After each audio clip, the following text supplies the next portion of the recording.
Halo semuanya, selamat datang di channel Schwarzer Anime.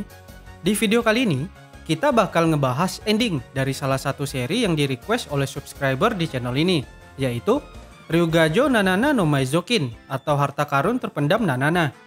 Untuk seri Nanana ini lumayan unik ceritanya, dan juga light novelnya itu pernah terbit di Indonesia di tahun 2016. Sayangnya penerbitnya udah nggak ada kabar lagi sejak 2017, jadinya stop di volume 1. Nah, seperti apa ending dari light novelnya? Langsung aja kita bahas. Kita breakdown dulu ya semua versinya, dimulai dari light novelnya. Punya total 12 volume dan 2 spin-off yang terbit dari tanggal 30 Januari 2012 sampai dengan 28 Desember 2016. Lanjut ke manga, seri Nanana punya 3 adaptasi manga. Yang pertama punya 2 volume, yang kedua punya 1 volume, dan yang ketiga punya 2 volume. Ketiga manganya ini digambar oleh orang yang berbeda, alias beda mangaka. Bisa kalian lihat sendiri ya dari perbedaan gambarnya. Manga yang kedua dan ketiga ini bisa dibilang reboot dari adaptasi yang pertama. Nggak tahu ya kenapa bisa sampai 3 kali untuk adaptasi manganya. Entah karena gambarnya jelek atau memang ada masalah sama mangaka-mangaka sebelumnya. Dan yang terakhir, yaitu animenya. Cuma punya 1 season dengan 11 episode. Tayang dari tanggal 11 April 2014 sampai dengan 20 Juni 2014. Sekarang kita bakal bahas adaptasi animenya. Animenya mengadaptasi volume 1 sampai 3 dari light novelnya. Overall udah sesuai ya dengan light novelnya. Cuma detail-detail minor aja yang dipotong dan setting reruntuhannya sedikit diubah. Masuk ke pembahasan utama, kita mulai dari setelah animenya, di mana Ikusaba ditangkap sama Yukihime, Yuiga nemuin tanda pengenal Yoshinosaki atau Yun, dan Yun yang matanya berubah jadi merah sambil ngucapin, "Aku tidak mau mati," berulang kali. Mulai dari Ikusaba, dia ditangkap sama Yukihime setelah Doi dihubungi oleh Jugo yang bilang kalau Ikusaba sedang terluka dan punya koleksi Nanana. Jadinya Yukihime langsung pergi buat nangkap Ikusaba di akhir episode. Untuk perihal tentang Yun yang berubah, itu nanti di volume 5 ya dijelasinnya. Jadi sekarang bakal kita skip dulu. Masuk ke volume 4. Di sini diceritain tentang flashback masa lalu Nanana dan Sansa, yaitu salah satu anggota Grade 7. Kalau kalian lupa, Sansa ini yang pakai penutup mata ya di anime.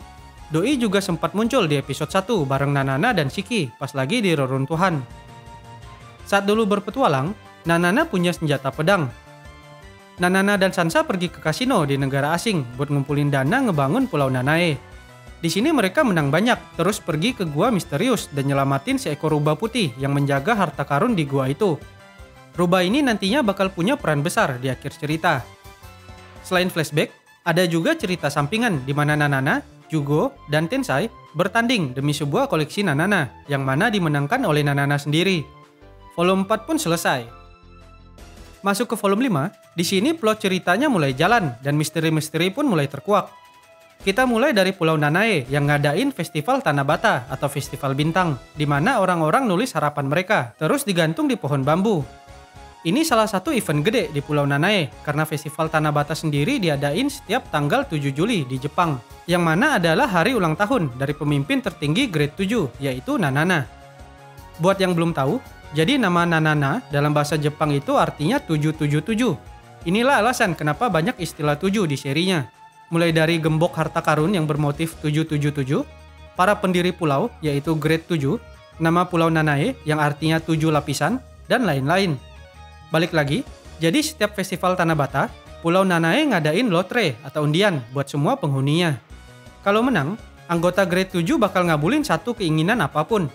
Yang menang lotre ini adalah seorang murid cowok gendut dengan kacamata besar bernama Owada Futoshi. Keinginannya adalah pengen diinjak sama Shiki, karena ngira kalau Shiki ini cewek cantik lemah lembut. Shiki pun nginjak Futoshi tanpa ampun di atas panggung, yang mana disiarkan ke seluruh stasiun TV di Pulau Nanae, sampai Futoshi nyesal dan akhirnya kehilangan kesadaran. Beberapa hari setelah festival, klub petualang SMA 3 pergi ke reruntuhan buat nyari koleksi Nanana. Di sana mereka ketemu dengan para anggota OSIS dari SMA 7 yang juga lagi nyari koleksi Nanana di reruntuhan itu. Jadinya sekarang rival mereka bertambah dalam memperebutkan koleksi Nanana. Jugo juga sempat ditawarin buat pindah ke SMA 7 dan gabung jadi anggota OSIS buat ngumpulin koleksi Nanana, yang tentunya ditolak sama Jugo. Ketua OSIS SMA 7 bernama Nishi Asumi, yang mana adalah teman masa kecil Tetsu. Doi sebelumnya adalah murid SMA 5 dan punya rasa sama Tetsu, tapi sekarang pindah ke SMA 7. Ya, jadi Tetsu ini mantan murid SMA 5 ya, sama kayak Asumi. Dan untuk masa lalu mereka bakal kita bahas di video part 2. Sekarang kita ke Yun, yang keberadaannya masih hilang setelah ending animenya. Suatu hari, Jugo dapat video tentang Yun, di mana Doi ngumumin bakal nyelenggarain game, yaitu event skala besar yang ditunjukkan ke semua pemburu koleksi Nanana. Event ini disponsori oleh Leprechaun, yaitu sosok misterius yang nyembunyiin koleksi Nanana di reruntuhan, dan masih terus menjalankan aksinya sampai sekarang. Di event ini, para peserta mempertaruhkan koleksi Nanana mereka, di mana yang menang bakal dapat hadiah koleksi Nanana langka yang hanya bisa didapatkan di event game ini. Syarat untuk ikut event ini adalah tiap orang harus punya setidaknya satu koleksi Nanana untuk dipertaruhkan. Klub petualang SMA 3 pun mutusin buat cepat-cepat ngumpulin koleksi Nanana karena punya mereka masih kurang untuk semua anggota. Di akhir volume, ada ilustrasi di mana Nanana meluk Jugo sebelum event game. Volume 5 pun selesai. Masuk ke volume 6, klub petualang berhasil buat ngumpulin koleksi Nanana lainnya. Jadinya sekarang mereka semua bisa ikut di game kecuali Daruku. Semua peserta game diminta untuk berkumpul di lokasi yang udah ditentuin. Game ini ternyata event Battle Royale, jadinya cuma ada satu pemenang dan juga bakal disiarin. Hadiahnya adalah pedang Nanana yang dulunya dipakai Doi saat berpetualang semasa SMA di volume 4. Pedang ini punya 7 kemampuan khusus yang udah dimodifikasi sama Nanana. Salah satu kemampuannya adalah melihat ingatan orang lain dengan cara menebas orang tersebut. Jadi kalau dipakein ke Nanana, kita bisa tahu ya siapa yang ngebunuh Nanana 10 tahun lalu. Selain klub petualang, ada beberapa karakter lain yang juga ikut berpartisipasi di event game ini. Ada Yukihime, Tetsu, dan Ikusaba. Karena ini event Battle Royale, jadinya semua musuh ya, termasuk Tensai. Tapi siapapun lawannya, Jugo harus menang demi mendapatkan pedang Nanana. Yun kemudian muncul sebagai pihak penyelenggara. Doi pakai topeng dan menggunakan inisial M sebagai namanya. Doi juga punya koleksi Nanana berbentuk jubah yang saat ini sedang dipakai Doi. Jubahnya punya kekuatan buat munculin 1000 tentara sesuai dengan gambaran dari penggunanya. Yun awalnya pengen ngebuat tentara beruang hitam, tapi karena Doi nggak ada jiwa artistik, jadinya lebih mirip boneka salju. Para tentara ini bertugas sebagai juri dan security di event game, di bawah arahan kesadaran Yun. Sekarang kita bakal bahas hubungan antara Yun, Leprechaun, dan game. Kita mulai dari flashback dulu ya. Jadi Yun ini ngambil pekerjaan dari Ikusaba buat nyelidikin sebuah reruntuhan, tapi akhirnya Doi malah menghilang. Yun ngambil pekerjaan ini demi membelikan hadiah untuk teman sekamarnya, yaitu Suruga Aya. Aya kemudian ngajuin pekerjaan untuk mencari Yun, yang mana diambil sama Tensai. Tapi beberapa hari kemudian, Yun tiba-tiba kembali masuk sekolah bareng Tetsu, tanpa ingat apapun tentang masa lalunya. Nah, apa yang terjadi sama Yun? Jadi pas nyelidikin reruntuhan yang disuruh sama Ikusaba, Yun kena jebakan dan akhirnya sekarat karena luka parah. Ini juga ada di animenya, di mana klub petualang nemuin bercak darah beserta tas dan kartu identitas Yun di dalamnya. Saat Yun sekarat, muncul sosok spiritual misterius yang bernama Negakana. Negakana bakal ngabulin apapun keinginan Yun dengan syarat membuat kontrak dengan Negakana buat jadi anggota Leprechaun. Ya, jadi Leprechaun ini bukan orang ya, melainkan organisasi rahasia yang anggotanya adalah orang-orang yang membuat kontrak dengan Negakana. Dan apa keinginan Yun? Keinginan Doi adalah aku tidak ingin mati, sama seperti yang diucapin di episode terakhir animenya. Negakana pun ngabulin keinginan Yun, dan sebagai gantinya, Doi kehilangan semua ingatannya, termasuk tentang Negakana. Inilah alasan kenapa Doi nggak ingat sama Ikusaba saat mereka ketemu di anime. Setelah keinginannya dikabulkan, Yun ditemukan tergeletak tidak sadarkan diri oleh anggota Tree School, yaitu sebuah kelompok bawah tanah Pulau Nanae yang dipimpin oleh Sansa. Ya, bisa dibilang ini mafia atau yakuzanya Pulau Nanae ya. Yun pun dirawat sama Sansa dan juga Tetsu. Sekarang kita bahas tentang Leprechaun. Jadi kita udah tahu ya, kalau anggota Leprechaun itu adalah orang-orang yang membuat kontrak dengan Negakana. Nah, apa kontraknya? Yang pertama, setelah keinginan mereka dikabulkan, mereka akan kehilangan semua ingatan mereka, termasuk pas ketemu dengan Negakana dan membuat kontrak dengan Doi. Yang kedua, anggota Leprechaun wajib menjalankan perintah Negakana, yaitu menyembunyikan koleksi Nanana di reruntuhan. Saat menerima perintah, ingatan mereka akan kembali seperti semula. Jadinya mereka ingat kalau pernah membuat kontrak dengan Negakana dan harus patuh sama perintahnya. Setelah perintah Negakana dilaksanakan, mereka akan kembali hilang ingatan lagi. Dan yang terakhir, orang lain nggak boleh tahu kalau mereka adalah Leprechaun. Jika dilanggar, kontrak mereka akan dihentikan. Kecuali mereka bisa menang di event game yang bakal diadakan dengan anggota yang terungkap sebagai pihak penyelenggara. Jadi kalau Yun kalah, Doi bakal kembali sekarat dan bakal mati. Sekarang pertanyaannya, kapan Yun ketahuan? Nah, jawabannya ada di episode terakhir animenya. Jadi di sini Yun dapat perintah dari Negakana buat nyembunyiin koleksi Nanana di reruntuhan sekolah. Ini sesuai ya dengan adegan di animenya, di mana kita dikasih lihat kalau ada peti harta karun baru yang muncul. Saat Doi lagi beraksi, Doi ketahuan sama Yuiga yang habis keluar dari ruang klub setelah ngecek kartu identitas Doi yang mereka temuin di reruntuhan. Setelah ketahuan, Yun dipaksa Negakana untuk menyembunyikan diri selagi mempersiapkan event game. Sekarang kita bahas tentang game. Event skala besar ini diadakan ketika salah satu anggota Leprechaun ketahuan oleh pihak ketiga dengan anggota yang terungkap sebagai penyelenggara. Hadiahnya cuma ada satu, yaitu koleksi Nanana yang sangat langka dan gak bisa ditemuin di reruntuhan manapun. Untuk ikut event ini, para peserta wajib punya setidaknya satu koleksi Nanana. Kalau pihak penyelenggaranya menang, koleksi Nanana milik semua peserta akan disita. Jadi ini sekaligus menjalankan tugas Leprechaun, yaitu mengumpulkan kembali koleksi Nanana yang telah diambil dari reruntuhan.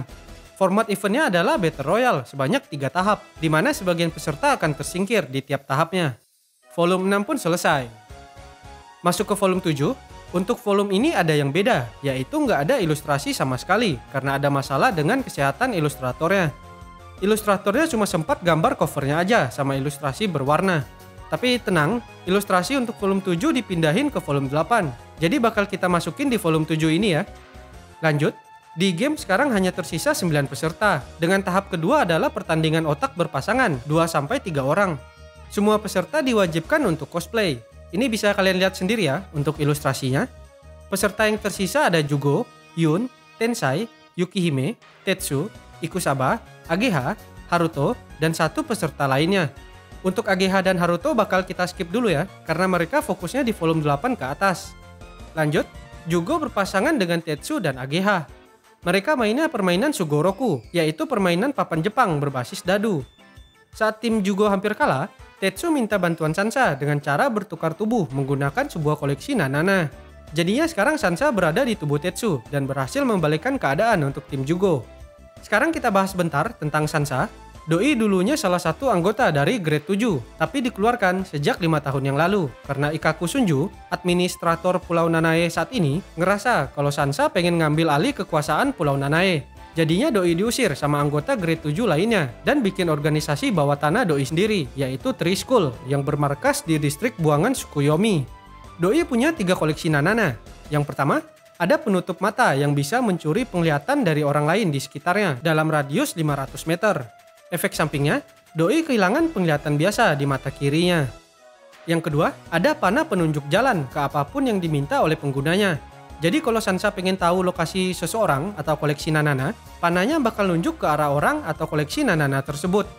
Dan yang terakhir, ada Kaisar Putih, yaitu makhluk spiritual berbentuk harimau putih setinggi 3 meter dan bisa berbicara bahasa manusia.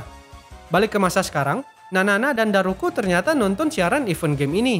Karena Doi bersikap netral dan gak mau ada yang main curang dalam perburuan harta karun Doi akhirnya bikin kontrak dengan Negakana agar bisa keluar dari kamar 202 dengan cara merasuki tubuh orang lain.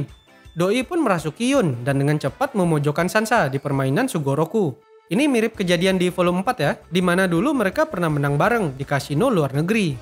Semua orang yang tahu tentang Nanana langsung kaget karena Doi harusnya nggak bisa keluar dari kamar 202. Nanana bilang kalau Doi nggak bakal pergi sebelum Sansa pergi. Sansa pun akhirnya bertukar tubuh kembali dengan Tetsu dan Nanana keluar dari tubuh Yun. Volume 7 pun selesai. Ya, di volume ini kita jadi tahu ya kalau Nanana itu ternyata punya hubungan dengan Negakana karena Doi bisa ngontak Negakana. Masuk ke volume 8, di sini ilustrasinya udah balik lagi karena mereka udah ganti ilustrator. Ini bisa kalian lihat sendiri ya dari art style-nya yang lumayan beda. Kita ke cerita. Yun kalah di tahap kedua dan sekarang hanya tersisa 5 peserta, yaitu Jugo, Tensai, Tetsu, Ikusaba, dan Ageha. Tahap terakhir dari game adalah reruntuhan di bawah tanah. Di sini Jugo pakai semua skill pencurinya dan berhasil unggul. Buat yang lupa, Jugo dibesarkan dari keluarga pencuri terkenal, yaitu Matsuri. Sementara itu, di permukaan atas, tiba-tiba datang Badan Keamanan Pulau Nanae yang menyatakan penahanan terhadap semua murid yang jadi peserta game. Para murid pun balik melawan menggunakan koleksi Nanana mereka. Oh ya, jadi semua pemburu koleksi Nanana itu pelajar ya, mulai dari murid SMP sampai kuliah. Ini sesuai dengan tujuan dibangunnya Pulau Nanae, yaitu jadi tempat untuk mewujudkan impian para pelajar. Buat yang belum tahu, Yukihime dan Ikusaba itu masih kuliah, jadinya mereka termasuk pelajar. Di tengah kekacauan yang terjadi, Jugo ngeluarin semua tenaga buat nyelesain reruntuhannya dan akhirnya menang di game. Kita ke Yun, kondisi Doi mulai sekarat karena luka parahnya terbuka kembali. Negakana ternyata ngebatalin kontrak dengan Yun karena Doi kalah di game. Nanana lalu mohon dan ngemujuk Negakana agar kontraknya ditandatangani kembali. Negakana menuruti permintaan Nanana dan nyawa Yun pun berhasil diselamatkan. Event game berakhir dengan Jugo sebagai pemenang dan berhasil mendapatkan pedang Nanana. Saat pulang, Jugo dan Nanana langsung nyobain buat pakai pedang Nanana. Jugo nebas Nanana dan ngelihat ingatan Doi, tapi sayangnya Jugo nggak bisa ngelihat apa-apa karena ingatan Nanana samar-samar. Di dalam hatinya, Jugo merasa lega. Lanjut lagi, di volume ini kita akhirnya dikasih lihat wujud dari anggota grade 7 lainnya selain Nanana, Shiki, dan Sansa.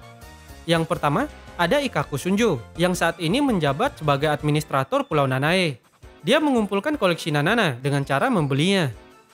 Yang kedua, ada Futaba Saito yang saat ini menjabat sebagai direktur dari Institut Penelitian dan Pengembangan Pulau Nanae. Dia dikatakan sebagai jenius yang membuat 80% teknologi di Pulau Nanae. Yang ketiga, ada Kakyo Uzuki yang merupakan keturunan dari gadis kuil atau Miko. Doi bisa melihat hal-hal gaib yang nggak bisa dilihat oleh orang lain dan menyebut para anggota grade 7 lainnya sebagai hama. Dulu pas pertama kali Shiki nemuin hantu Nanana di kamar 202, Uzuki datang cuma sekali dan nertawain Nanana sebelum akhirnya pergi. Melalui penglihatannya, Doi sadar kalau ada sesuatu yang janggal dengan hantu Nanana. Dan yang terakhir, ada Mutsumi Koma, yaitu arsitektur jenius yang merancang sebagian besar bangunan di Pulau Nanae. Tubuh Koma berhenti tumbuh sejak remaja, jadinya kelihatan kayak anak kecil. Dia satu-satunya yang mutusin buat netral ketika Sansa dikeluarkan dari grade 7, jadinya Sansa suka main ke tempatnya Koma. Sekarang kita skip ke beberapa hari setelah game. Kondisi Yun sekarang semakin membaik dan Doi mulai sadar. Doi kehilangan semua ingatannya ketika bertindak sebagai leprechaun. Yun kemudian ditunjuk Yuiga untuk menggantikannya sebagai ketua klub petualang SMA 3 karena murid kelas 3 bakal pensiun. Hal ini pun menjadikan Yun sebagai ketua klub generasi keempat. Yang pertama dipimpin Kasumi, yang kedua dipimpin Ikusaba, dan yang ketiga dipimpin Yuiga. Yun pun nerima tawaran Yuiga dan sekarang menjabat sebagai ketua. Selanjutnya kita bahas tentang AGH.